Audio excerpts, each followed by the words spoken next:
وسلام على عباده الذين اصطفى أما بعد. فأعوذ بالله من الشيطان الرجيم. بسم الله الرحمن الرحيم. قال الله تبارك وتعالى: ونبلوكم بالشر والخير فتنة وإلينا ترجعون. وقال الله تبارك وتعالى: اقترب للناس حسابهم وهم في غفلة معرضون.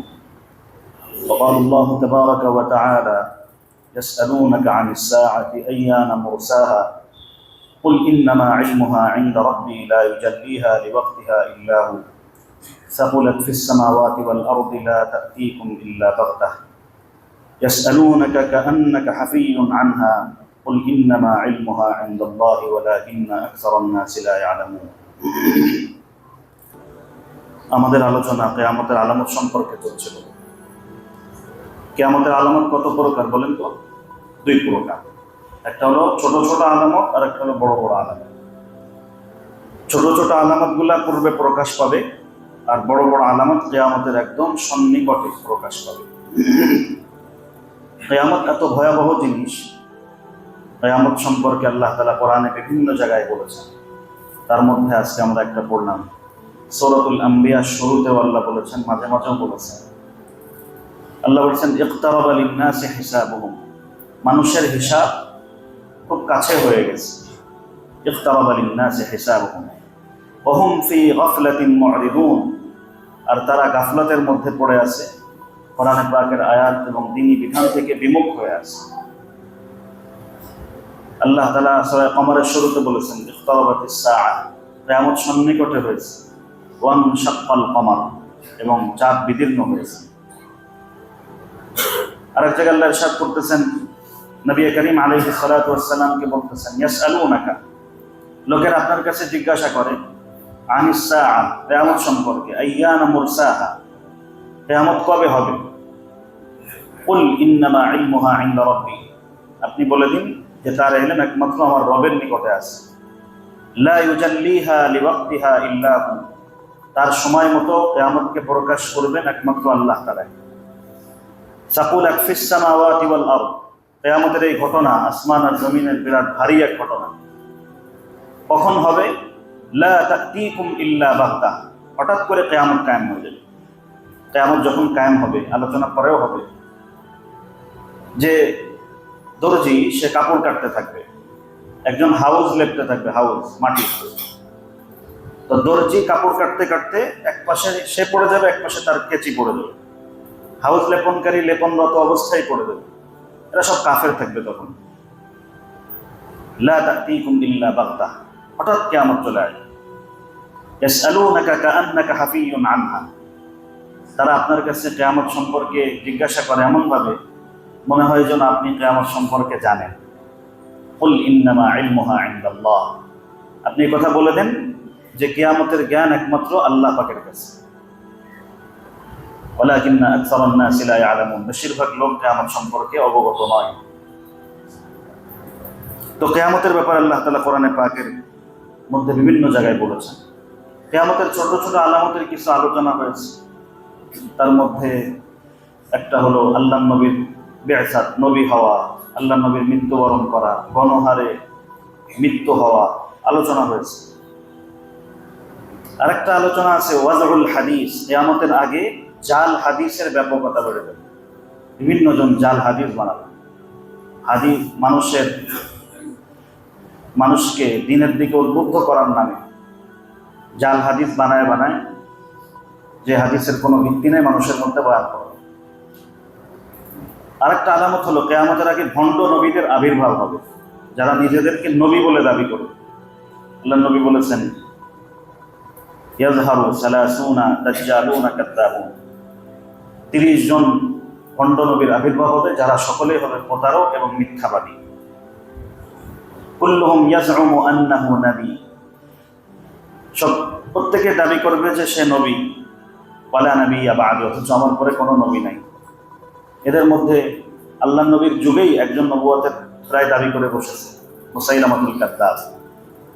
এরপর আল্লাহর নবীর যুগের পরপরই একজন তোলাইহা, আসওয়াদ আনাসি তো আল্লাহর নবীর জীবদ্দশাতে প্রায়, আল্লাহর নবী ফাইরুজ আদ-দাইলামী রাদিয়াল্লাহু তাআলা আনহু, ইয়ামান দেশে আবির্ভাব হয়েছিল। ফাইরুজ দাইলামী রাদিয়াল্লাহু তাআলা আনহু, উনি তাকে হত্যা করে সংবাদ পাঠানোর আগেই নবীর মৃত্যু হয়ে গেছে। আল্লাহ নবী সাল্লাল্লাহু আলাইহি ওয়াসাল্লাম মৃত্যুবরণ করেছেন। তো ফাইরুজ আদ-দাইলামী ছিল, মুসাইলামাতুল কাযযাব ছিল, তুলাইহা এ আরেক ভণ্ড নবী, সাজ্জা এ একজন মহিলা ভণ্ড নবী, নিজেকে নবী বলে দাবি করেছিল মহিলা। এই তুলাইহা আর সাজ্জা পরবর্তীতে তারা মুসলমান হয়ে যায়। মুসাইলামাতুল কাযযাব আর ফাইরুজ আদ-দাইলামী এরা দুইজন হত্যা হয়ে যায়। এবং সাহাবা একরাম এত ব্যাপকভাবে আর কোনো যুদ্ধে হত্যা হননি যেরকম নাকি মুসাইলামাতুল কাযযাবের সাথে যুদ্ধে হত্যা হয়েছে। এত ব্যাপকভাবে হত্যা হয়েছে সাহাবা একরাম। এবং সেই যুদ্ধে অনেক হাফেজ সাহাবা একরাম হত্যা হয়েছে, যার পরে কোরআনকে লিপিবদ্ধ করার জন্য ওমর রাদিয়াল্লাহু তাআলা আনহু আবু বকর রাদিয়াল্লাহু আনহুকে তাগিদ দেন, এবং আবু বকর রাদিয়াল্লাহু তাআলা আনহু যায়েদ বিন সাবিত রাদিয়াল্লাহু তাআলা আনহুকে দিয়ে কোরআনকে লিপিবদ্ধ করান, এক জায়গায় করান। এরকম অনেক আলামত প্রকাশ পাবে। আল্লাহ তাআলা কোরআনে পাকের মধ্যে বলেছেন, আমি তোমাদেরকে কিয়ামতের আগে পরীক্ষা করব ফিতনা দিয়ে। ফিতনা হবে, এত ব্যাপক ফিতনা, যেই ফিতনায় মানুষের বাঁচা বড় দুষ্কর হবে। আল্লাহ কোরআনে পাকের মধ্যে বলেছেন, ওয়ানাবলুকুম বিশ-শাররি ওয়াল খাইরি ফিতনা, তোমাদেরকে খারাপ অবস্থা দিয়ে, তোমাদেরকে ভালো অবস্থা দিয়ে আমি পরীক্ষা করব। ওয়া ইলাইনা তুরজাউন, এবং তোমাদের সকলকে আমাদের কাছে ফিরে আসতে হবে। সূরাতুল আম্বিয়া 35 নম্বর আয়াতে আল্লাহ তাআলা ইরশাদ করতেছেন। এরপরে একজন সাহাবী ছিলেন আল্লাহর নবীর রহস্যবিদ। আল্লাহর নবী তাকে গোপন তথ্য সম্পর্কে জানিয়েছিলেন এবং মুনাফিকদের লিস্ট তাকে দিয়েছিলেন যে এরা মুনাফিক। আব্দুল্লাহ ইবনে হুযাইফা ইবনুল ইয়ামান রাদিয়াল্লাহু তাআলা আনহু, ইনি আল্লাহর নবীর রহস্যবিদ ছিলেন। আল্লাহর নবী তাদেরকে মুনাফিকের লিস্ট দিয়েছিলেন। হযরত ওমর রাদিয়াল্লাহু তাআলা আনহু কারোর মৃত্যু হয়ে গেলে জিজ্ঞাসা করতেন যে আব্দুল্লাহ ইবনে হুযাইফা ইবনুল ইয়ামান, হুযাইফা জানাজায় গিয়েছে কিনা। যদি হুযাইফা জানাজায় যেত তাহলে ওমর রাদিয়াল্লাহু তাআলা আনহু জানাজায় যেতেন, তা না হলে জানাজায় যেতেন না। উনি বলেন, আন হুযাইফা ইবনুল ইয়ামান রাদিয়াল্লাহু তাআলা আনহু قال كان الناس يسألون عن الخير। হুযাইফা ইবনুল ইয়ামান বলেন যে লোকেরা রাসূলের কাছে, সাহাবা একরাম রাসূলের কাছে সাল্লাল্লাহু আলাইহি ওয়াসাল্লাম ভালো ব্যাপারে জিজ্ঞাসা করত। ইয়া রাসূলুল্লাহ, জান্নাতের মধ্যে কি হবে? ইয়া রাসূলুল্লাহ, আমি এই নেক আমল করলে কি লাভ হবে? সব ভালো সম্পর্কে জিজ্ঞাসা করত। ওয়া কুনতু আসআলুহু আনিশ শার, আর আমি সব খারাপ সম্পর্কে জিজ্ঞাসা করতাম। ইয়া রাসূলুল্লাহ, এটা এই সমস্যার পরে এই সমস্যা। তো সকলে জিজ্ঞাসা করতো ভালো সম্পর্কে, আর আমি খারাপ সম্পর্কে জিজ্ঞাসা করতাম, ফিতনা সম্পর্কে জিজ্ঞাসা করতাম। মাখাফাতা আন ইউদরিকানি, যাতে আমি এই ফিতনায় না পড়ে যাই। ওনার উদ্দেশ্য ভালো ছিল, ফিতনায় পড়ার ভয়ে উনি ফিতনা সম্পর্কে জিজ্ঞাসা করতেন। ফাকুলতু ইয়া রাসূলুল্লাহ, আমি আল্লাহর নবী সাল্লাল্লাহু আলাইহি ওয়াসাল্লামকে জিজ্ঞাসা করলাম, ইন্না কুন্না ফি জাহিলিয়াতিন ওয়া শাররিন, আমরা তো বর্বর যুগে ছিলাম, জাহিলিয়াতের মধ্যে ছিলাম, অজ্ঞতার মধ্যে ছিলাম, আর আমরা অমঙ্গলের মধ্যে ছিলাম। ফাজা আল্লাহু বিহাদাল খাইর, আল্লাহ তাআলা আমাদেরকে এই মঙ্গলের অবস্থা, ইসলামের অবস্থা আমাদেরকে দান করলেন। ফাহাল বা'দা হাদাল খাইর মিন শার, ইয়া রাসূলুল্লাহ, ও দেখেন ভাই ঘুমাই গেছে হেলান দিয়ে, ওযু নষ্ট হয়ে যাবে কিন্তু। ফাহাল বা'দা হাদাল খাইর মিন শার, এই মঙ্গলের পরে আর কি ফিতনা আসার, অনিষ্ট আসার কোনো সুযোগ আছে? আমার কথা কি বুঝতে পারতেছেন আপনারা? এই কথাগুলা জানার দরকার কি দরকার না বলেন? দেখেন, যদি ফিতনা সম্পর্কে না জানেন, এত ভয়াবহ ফিতনা আসবে যে ভালো ভালো দিনদার লোক ফিতনার মধ্যে পড়ে যাবে। তো হুযাইফা ইবনুল ইয়ামান বলছেন যে আমি আল্লাহর নবীকে অমঙ্গলের ব্যাপারে জিজ্ঞাসা করতাম। বললাম, ইয়া রাসূলুল্লাহ, আমরা তো অমঙ্গলের মধ্যেই ছিলাম। ইসলামের পূর্বে সাহাবা একরাম কিসের মধ্যে ছিলেন বলেন? অমঙ্গলের মধ্যে, ফিতনার মধ্যে, খারাপের মধ্যে। ইয়া রাসূলুল্লাহ, এই অমঙ্গলের পরে আবার কি এই আমাদেরকে মঙ্গল অবস্থা আসলো, এই মঙ্গল অবস্থার পরে, ভালো অবস্থার পরে আমাদের কি আবার ফিতনা আসতে পারে? আল্লাহর নবী বলেন, নাম, ফিতনা আসবে, আবার ফিতনা হবে। এরপর আমি বললাম, কুলতু ওয়াহাল বা'দা যালিকা শাররি মিন খাইর, এই অনিষ্টের পরে কি আবার মঙ্গল আসবে? ক্বালা নাম ওয়া ফীহি দাখানুন, আল্লাহর নবী বললেন, মঙ্গল আসবে, তবে তার মধ্যে এক ধরনের ধোঁয়াশা থাকবে।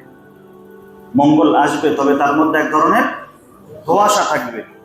কুলতু ওয়া মা দাখানু, আমি বললাম ইয়া রাসূলুল্লাহ, তার ধোঁয়াশা কি?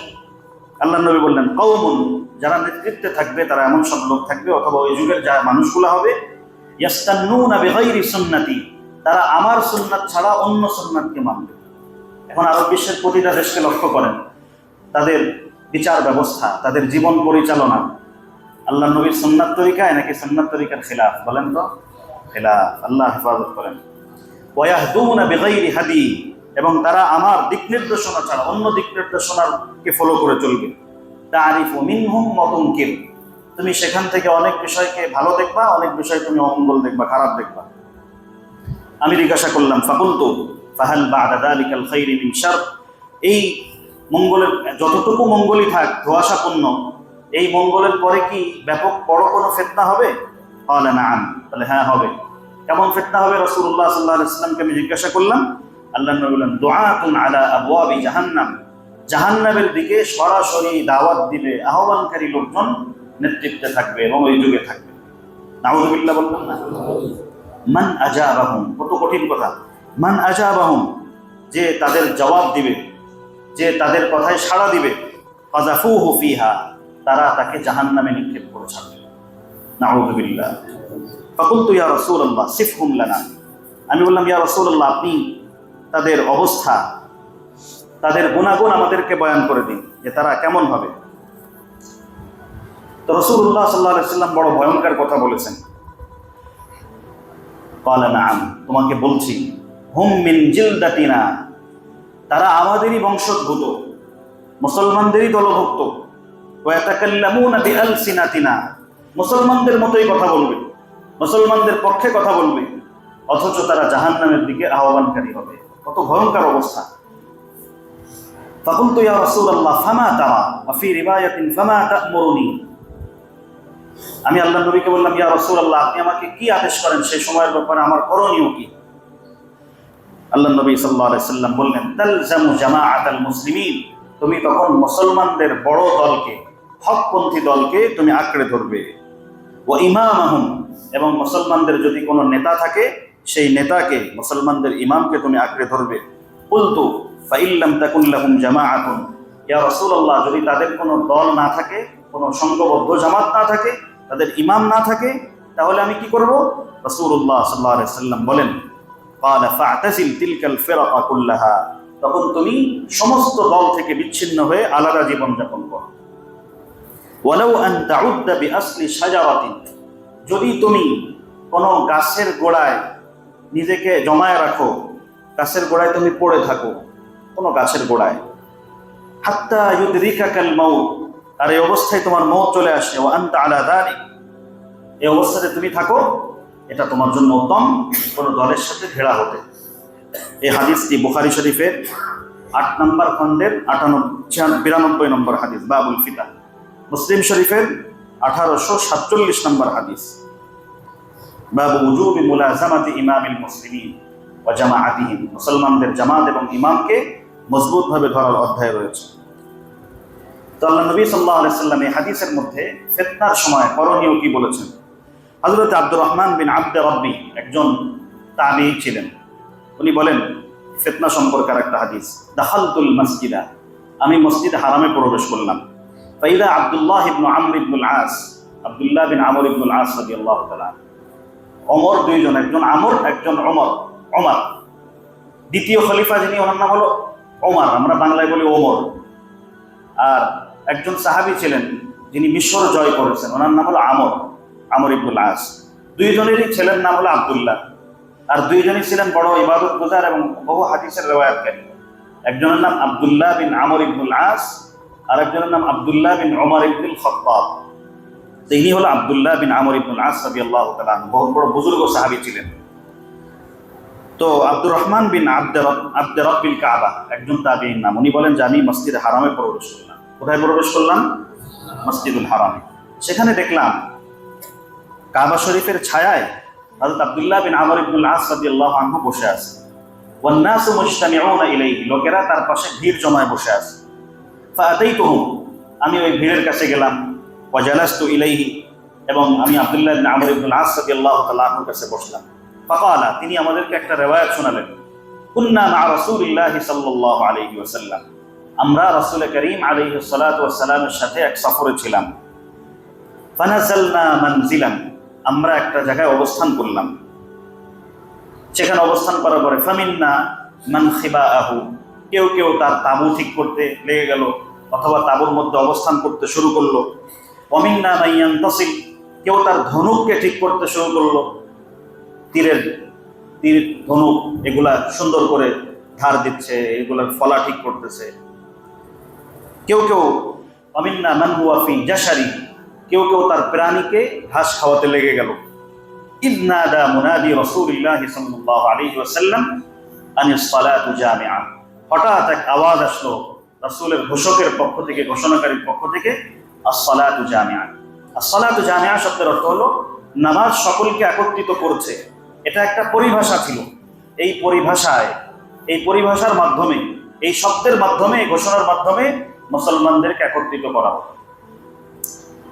এরপরে রাসূল করিম আলাইহিস সালাতু ওয়াস সালাম ইরশাদ করেন, সবাইকে ডাক দেওয়ার পরে বললেন, ইন্নাহু লাম ইয়াকুন নাবিয়্যুন ক্বাবলি ইল্লা কানা হাক্কান আলাইহি আন ইয়াদুল্লা উম্মাতাহু আলা খায়রি মা ইয়ালামুহু, আমার পূর্বে যত নবী গত হয়ে গেছে সমস্ত নবীর জন্য দায়িত্ব ছিল যে সে তার উপরে তার উম্মতকে তাদের জন্য যত মঙ্গলজনক বিষয় আছে সেগুলাকে বলে দিবে।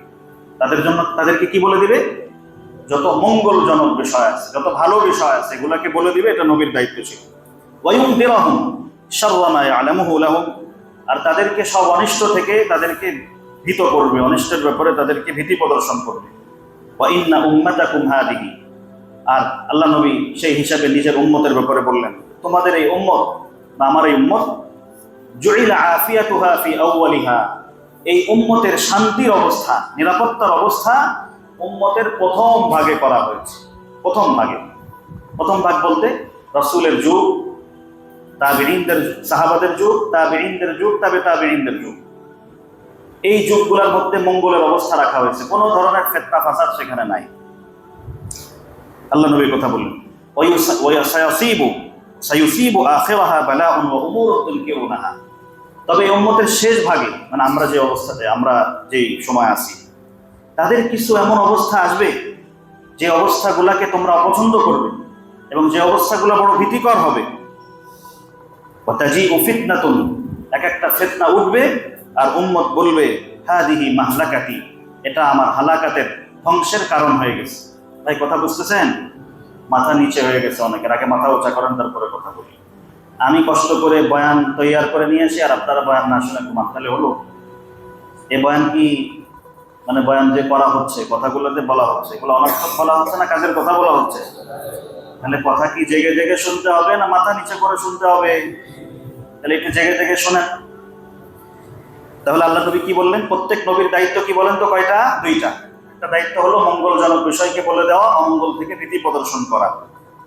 আল্লাহ নবী এই উম্মতের ব্যাপারে বলছেন, এই উম্মতের যত ভালো অবস্থা কাদের হবে? প্রথম ভাগে হবে। ভালো অবস্থা কাদের হবে? প্রথম ভাগে। আর যত ভীতিকর অবস্থা কাদের হবে? এই উম্মতের শেষ ভাগে হবে।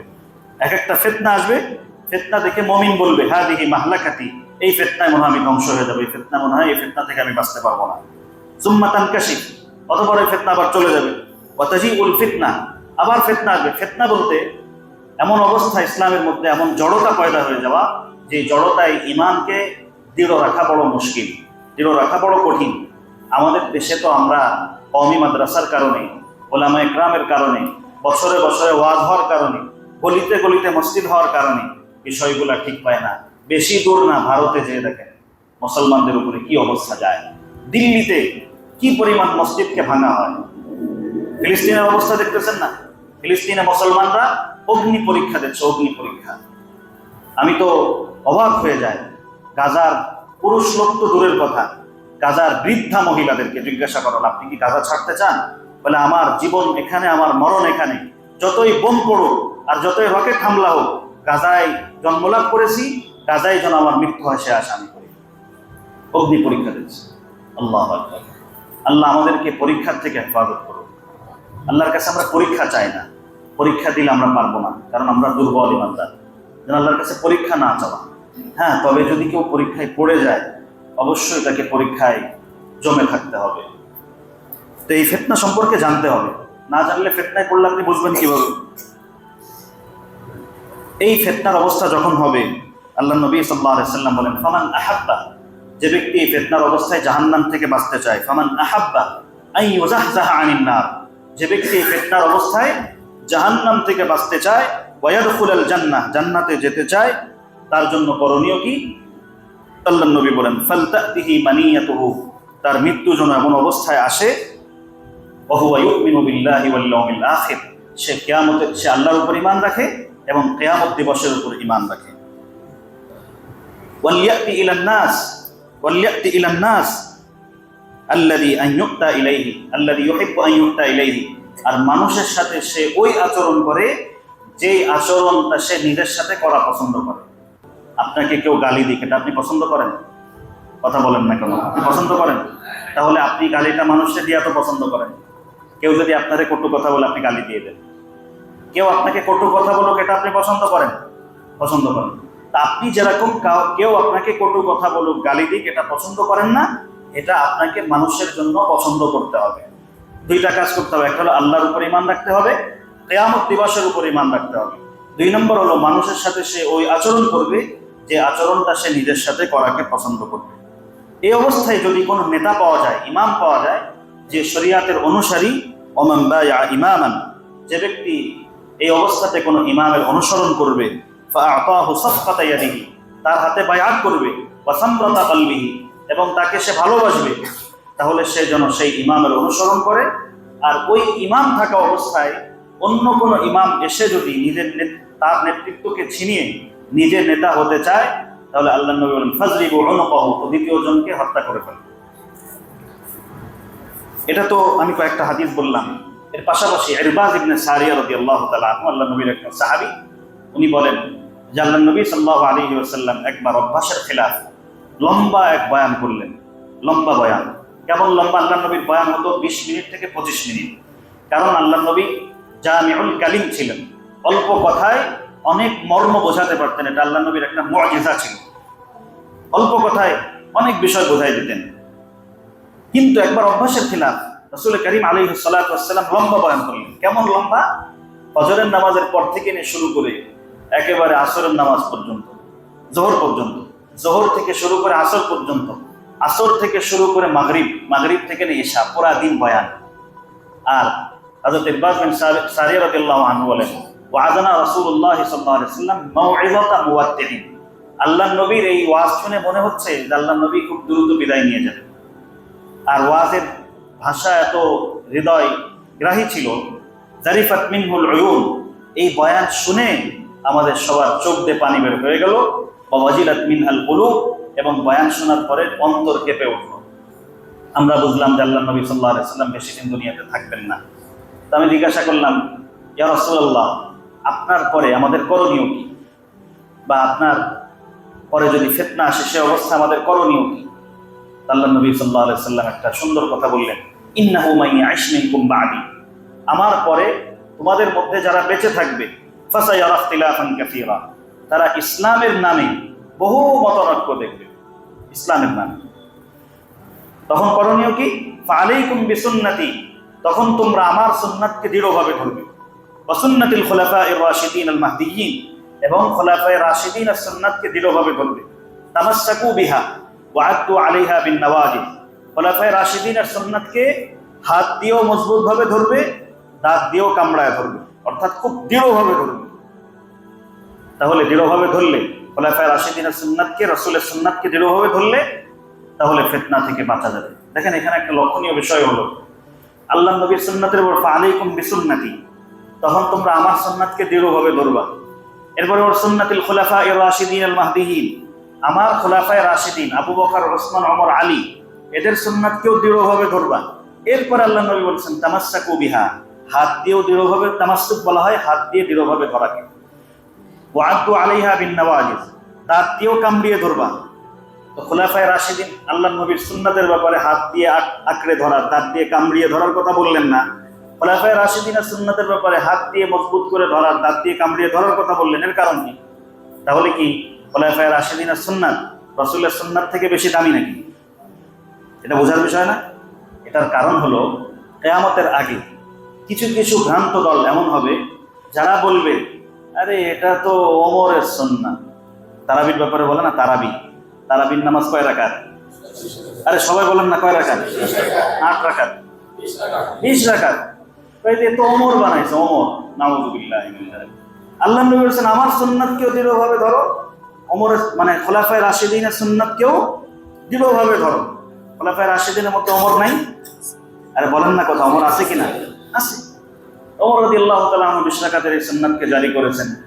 এখন উজ্জ্বল প্রমাণ হলো হারামাইন শরীফাইন, বাইতুল্লাহতে, মদিনাতে এই 20 রাকাতই হয়। বিশ্বের বেশিরভাগ জায়গাতে 20 রাকাতই হয়। নতুন উদ্ভাবিত কিছু ভাইরা বলে 8 রাকাত। তার মানে রমজান মাসে 20 রাকাত নামাজ পড়লে সওয়াব বেশি হবে না কম হবে? 8 রাকাতে সওয়াব বেশি না 20 রাকাতে সওয়াব বেশি? তাহলে আমি রমজান মাসে সওয়াব কম করবো কেন? আরে সওয়াবের দিক থেকেও তো 20 রাকাত পড়া দরকার। ওমর রাদিয়াল্লাহু তাআলা বলে তো ওমরের সুন্নাত, এটা আবু বকরের জারি করা জিনিস। কিয়ামতের আগে কিছু ভ্রান্ত দল এমন হবে যারা বলবে আরে এগুলো তো খোলাফায়ে রাশিদিনের সুন্নাত। এজন্য আল্লাহর নবী সেই সংশয়কে দূর করার জন্য বললেন যে আমার সুন্নাতকে তো দৃঢ় করে ধরবাই, খোলাফায়ে রাশিদিনের সুন্নাতকেও হাত দিয়ে এবং দাঁত দিয়ে কামড়িয়ে ধরবা।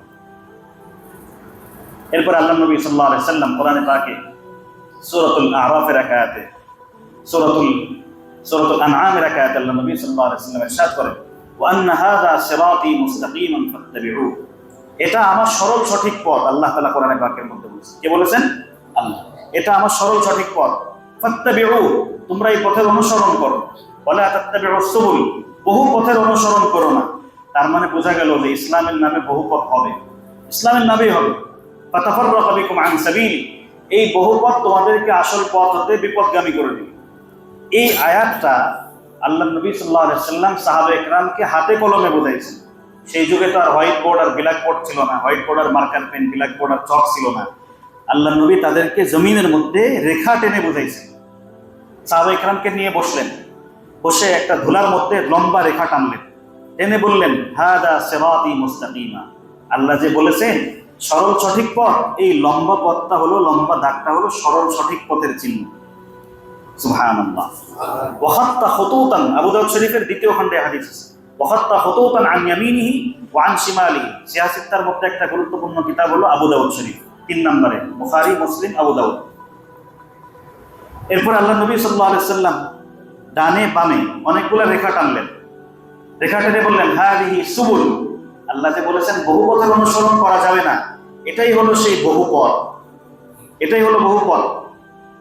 এরপর আল্লাহ নবী বড় ভয়ঙ্কর কথা বলেছেন ওয়া আলা কুল্লি সিরাতিন শাইতান, প্রত্যেক রাস্তার উপরে একজন শয়তান দাঁড়ায় আছে, ইয়াদউ ইলা সিরাতিহি, যে তার নিজের রাস্তার দিকে দাওয়াত দিচ্ছে।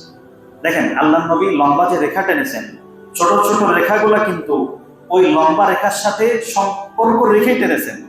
তার মানে এত সূক্ষ্ম হবে সেই রাস্তাগুলি যে মনে হবে যে এটা হক রাস্তার সাথেই আছে। অথচ আল্লাহ নবী কি বলতেছেন, প্রত্যেক রাস্তার উপরে এক একজন করে শয়তান দাঁড়িয়ে আছে যে নিজের দিকে দাওয়াত দিচ্ছে। আর ওই রাস্তায় যদি কেউ ওঠে তার ঠিকানা সোজা কোথায় হবে? জাহান্নাম। এরপর আল্লাহ নবী সাল্লাল্লাহু আলাইহি ওয়াসাল্লাম এই আয়াতকে আরেক হাদিসে বোঝাইছেন। হাদিসের মধ্যে আল্লাহ নবী বলেছেন ইফতারাকাত বানু ইসরাঈল আলা 71 মিল্লাতান, ইহুদি জাতি, এই যে যারা এখন যুদ্ধ করতেছে হামাসের সাথে ফিলিস্তিনে, এই ইহুদি জাতি এরা 71 দলে বিভক্ত হয়েছে। কত দলে? 71। ওয়াফতারাকাতিন নাসারা আলা 72 মিল্লাতান, খ্রিস্টানরা 72 দলে বিভক্ত হয়েছে। ওয়াসাতাফতারিকু উম্মতি আলা 73 মিল্লাতান, আর অতি সত্বর আমার উম্মত 73 দলে বিভক্ত হবে। নাউযুবিল্লাহ বলবেন। কয় দলে বিভক্ত হবে? 73। এক এক দলের অধীনে আরো বহু রকম দল থাকে, এগুলো সব ভাবধারা একরকম। মনে করেন কথার কথা, কেউ আছে মাজার পূজা করে, এই মাজার পূজারীদের আবার বিভিন্ন প্রকার আছে, কিন্তু কেউ আছে একদম সেজদা করে, কেউ আছে সেজদা করে একটু মাথাটা নত করে। তো এদের মধ্যে বহু ভাগ আছে। এদের মধ্যে কেউ কেউ আছে, মাজার পূজারীদের মধ্যে কেউ কেউ বলে যে আমাদের পীর সাহেব কবর থেকে মাঝে মধ্যে হাত বের করে দেয়, আর কেউ কেউ বলে যে না, হাত বের করতে পারে না, হাত তো এই কবর মাটির কাছাকাছি চলে আসে। বহু রকমের মতামত এদের মধ্যে। ওরকম ভাবে মনে করেন আরো বিভিন্ন রকম দল আছে, কিন্তু এক দল আছে যারা সাহাবা ইকরামকে গালাগালি দেয়। এই দলের মধ্যেও আবার দল আছে, এক এক দলের অধীনে বহু দল, তবে বড় বড় দল কয়টা? ৭৩টা। মানে ৭৩টা ভাবধারা, ৭৩টা মতামত বিশিষ্ট দল হয়ে যাবে। আল্লাহ নবী কত ভয়ঙ্কর কথা বলেছে, কুল্লুহুম ফিন্নার, এরা সকলে জাহান্নামী হবে, ইল্লা মিল্লাতান ওয়াহিদা, তবে একটা দল বাদে। সাহাবা ইকরামের উপরে আল্লাহ তাআলা রাজি হয়ে যান, এনারা আমাদের জন্য দয়া করে গেছেন। এনারা সব জিজ্ঞাসা করেছেন, মান হুম লানা ইয়া রাসূলুল্লাহ, মান হুম ইয়া রাসূলুল্লাহ, ইয়া রাসূলুল্লাহ তারা কারা? আল্লাহ নবী সাল্লাল্লাহু আলাইহি ওয়াসাল্লাম বললেন, মা আনা আলাইহি ওয়া আসহাবি, ওই দলটা হলো নাজাত প্রাপ্ত যে দলের উপরে আমি আছি এবং আমার সাহাবায়ে কেরাম আছে। মা আনা আলাইহি মানে আহলুস সুন্নাহ, ওয়া আসহাবি মানে ওয়াল জামাআহ, অর্থাৎ আহলে সুন্নাহ ওয়াল জামাআতের মতাদর্শের যারা হবে তারা একমাত্র নাজাত প্রাপ্ত দল হবে। আর এই ছাড়া বাকি যত দল আছে সব দল ভ্রান্ত, এদের ঠিকানা জাহান্নাম হবে। আরো বড় ভয়ঙ্কর কথা রাসূল করিম আলাইহিস সালাতু ওয়াস সালাম বলেছেন, একটা সময় এমন আসবে, ইয়াকুনুল ফিতানু কাকিতাইল লাইলিল মুসলিম, রাতের অন্ধকারের মতো পরতে পরতে ফিতনা আসবে। ইউসবিহুর রাজুলু মুমিনান, মানুষ সকালবেলায় মুসলমান, ওয়ায়ুমসি কাফিরান, সন্ধ্যা হতে হতে কাফের হয়ে যাবে। ওয়ায়ুমসি মুমিনান ওয়ায়ুসবিহু কাফিরান, সন্ধ্যাবেলায় মুসলমান, সকাল হতে হতে কাফের হয়ে যাবে। ইয়াবিউ দীনহু বিআরাদিন মিনাদ দুনিয়া, সে তার দ্বীনকে সামান্য দুনিয়ার বিনিময়ে বিক্রয় করবে। তো যাই হোক, কয়েকটা ছোট ছোট আলামতের কথাই সপ্তাহে আলোচনা হলো। এই আলামত থেকে আমাদের দুইটা জিনিস শিক্ষণীয়। আজকের এই যে আলোচনাগুলো করলাম, সব যদি ভুলেও যান, দুইটা কথা মনে রাখেন। এক নম্বর কথা হলো, আল্লাহ নবী সাল্লাল্লাহু আলাইহি সাল্লাম যতগুলো আলামতের কথা বলেছেন, ইতিপূর্বে যুগে যুগে সেই আলামত বাস্তবায়ন হয়েছে এবং এখনো হচ্ছে। এখন আমাদের এই আলামতগুলা দেখে নবীর কথার উপরে বিশ্বাস বাড়াতে হবে, যে এই তো সেই বিষয় যে আল্লাহ নবী সাল্লাল্লাহু আলাইহি সাল্লাম বলেছেন, এটা তো এরকমই হয়েছে। হযরত আদী বিন হাতিম রাদিয়াল্লাহু তাআলা আনহু বলেন, আমি যখন মুসলমান হব, মুসলমান হওয়ার সময় আল্লাহ নবী আমাকে বলেন, আদী তুমি মুসলমান হয়ে যাও, নিরাপত্তা পাবে। মুসলমানদের এত পরিমাণ মানুষের মধ্যে নিরাপত্তা হবে যে সুদূর হেরা নামক শহর থেকে একটা মহিলা আপাদমস্তক অলঙ্কার দিয়ে সজ্জিত হয়ে বের হবে, তার নিজের উপরে এবং তার ছাগলের উপরে, তার নিজের উপরে নিজের সম্ভ্রম, নিজের মর্যাদা, নিজের ইজ্জতের উপরে কোনো ভয় থাকবে না। তার দিলের মধ্যে শুধু ভয় থাকবে আল্লাহ, আর এই তার অন্য কোনো কিছু থাকলে বাঘের ভয় হতে থাকতে পারে, তার মধ্যে কোনো মানুষের ব্যাপারে তার ভয় থাকবে না। আদী বিন হাতিম রাদিয়াল্লাহু তাআলা বলেন, ওই মহিলাকে আমি নিজের চোখে দেখেছি, সে বাইতুল্লাহ এসে তওয়াফ করেছে, আপাদমস্তক সজ্জিত হয়ে হিরা নামক শহর থেকে এসেছে।